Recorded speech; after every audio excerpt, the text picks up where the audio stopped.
అందరికీ నమస్కారం. ప్రభుత్వ పథకాల అప్డేట్స్ కోసం మన ఛానల్ని సబ్స్క్రైబ్ చేసుకోండి, వీడియోస్ లైక్ చేస్తూ ఉండండి. ఇక వివరాలకు వెళ్తే రేషన్ షాపుల్లో రేషన్ బియ్యానికి బదులు నగదు పంపిణీ చేయాలనేటువంటి నిర్ణయానికి వస్తున్నట్లు ఇక్కడ ప్రభుత్వం అయితే కీలకంగా ప్రకటన చేసింది. ఇక ఏపీ ప్రభుత్వం అయితే ఈ ప్రకటన అయితే చేసింది. సాధ్యాసాధ్యాలపై అధికారులు కసరత్తు కూడా మొదలుపెట్టారు.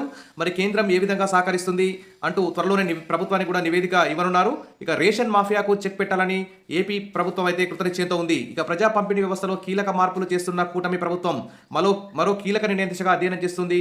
రేషన్ షాపుల్లో నిత్యావసర సరుకుల బదులు నగదు చెల్లింపుల సాధ్యాసాధ్యాలపై అధికారులు కసరత్తు చేయబోతున్నారు.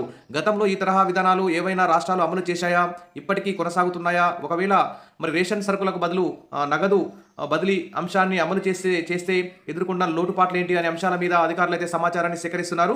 రాష్ట్ర ముఖ్యమంత్రి చంద్రబాబు నాయుడు గత శనివారం మరి ఈ ప్రజావేదిక కార్యక్రమంలో రేషన్ సరుకులు వద్దనుకునే వారికి డీబీటీ విధానంలో నగదు చెల్లింపులు చేస్తామంటూ ప్రకటించారు. గతంలో కూడా పలుమార్లు సూచనప్రాయంగా ఇదే అభిప్రాయం వ్యక్తం చేసినప్పటికీ ఇటీవల మాత్రం తరచూ డైరెక్ట్ బెనిఫిషరీ ట్రాన్స్ఫర్ అనేపై చర్చ అయితే జరుగుతుంది. గతంలో పాండిచ్చేరి ప్రభుత్వం కూడా కొద్ది కాలం పాటు ఈ నగదు బదిలీ విధానాన్ని అమలు చేసినట్టు తెలిసింది.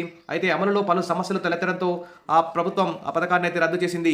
మరి ఈ క్రమంలోనే మరి రేషన్ సరుకులకు బదులు నగదు బదిలీ ఎంతవరకు సాధ్యమనే అంశాలపై అధికారులు సమగ్ర వివరాలు సేకరించనున్నారు. ఇక కేంద్ర ప్రభుత్వ ఆహార భద్రతా చట్టం మేరకు చౌక డిపోల్లో నిత్యావసర సరుకులు పంపిణీ జరుగుతుంది. ఒకవేళ రాష్ట్ర ప్రభుత్వం సొంత నిర్ణయం తీసుకుంటే మరి కేంద్రం నుంచి అందే సహకారం ఏ విధంగా ఉంటుంది, మరి కేంద్రం సహకారం అందిస్తుందా లేదా వంటి పలు అంశాలను ప్రభుత్వం పరిశీలించబోతుంది. కాబట్టి రేషన్ బదులు ఈ నగదు అనేటువంటిది ఇప్పుడు రేషన్ షాపుల వ్యవస్థను పునరుద్ధరించడంతో పాటు మొబైల్ డిస్పెన్సింగ్ యూనిట్లు వాహనాలను కూడా నిలిపేసింది. తొందరలోనే పలు రేషన్ షాపులను కూడా ప్రజలకు విస్తృత సేవలు అందించేలా మినీ బజార్లుగా రూపుదిద్దబోతోంది. మరోవైపు ఎన్నికల హామీలో భాగంగా ఇప్పటికే మహిళలకు ఉచిత గ్యాస్ సిలిండర్ల పథకం అమలు చేస్తుంది.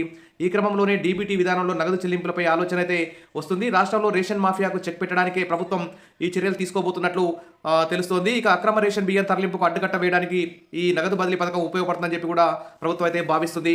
వివిధ స్థాయిల్లో రేషన్ తరలి వెళ్లకుండా అధికారులకు స్పష్టమైన ఆదేశాలు జారీ చేశారు. ఈ నెల 1 నుంచి ఆ వ్యవస్థను రద్దు కూడా చేసింది. అయినప్పటికీ మాఫియాకు చెక్ పెట్టడం అంత ఈజీ కాదని ప్రభుత్వం భావిస్తుంది. అందుకోసమే బయట రేషన్ బియ్యాన్ని 7 నుంచి 10 రూపాయల వరకు బయట అమ్ముతున్నట్లు, లేదంటే ఇతర వ్యాపారులకు పెద్ద ఎత్తున బియ్యం అమ్ముతున్నట్లు ప్రభుత్వానికి సమాచారం అయితే వస్తుంది. అయితే బయట విక్రయాలు జరుపుకుంటే డీలర్లకు పెద్దగా ఇబ్బంది ఉండదు. కానీ డీబీటీ విధానం అమలు చేస్తే రేషన్ తీసుకునే వారి సంఖ్య గణనీయంగా తగ్గే అవకాశం ఉంది.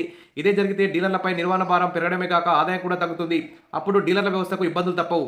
అన్ని అంశాలను క్రోడీకరించి అధ్యయనం చేసిన తర్వాతనే డీబీటీపై సమగ్ర నివేదికను అధికారులు అయితే ఇవ్వనున్నారని తెలుస్తుంది.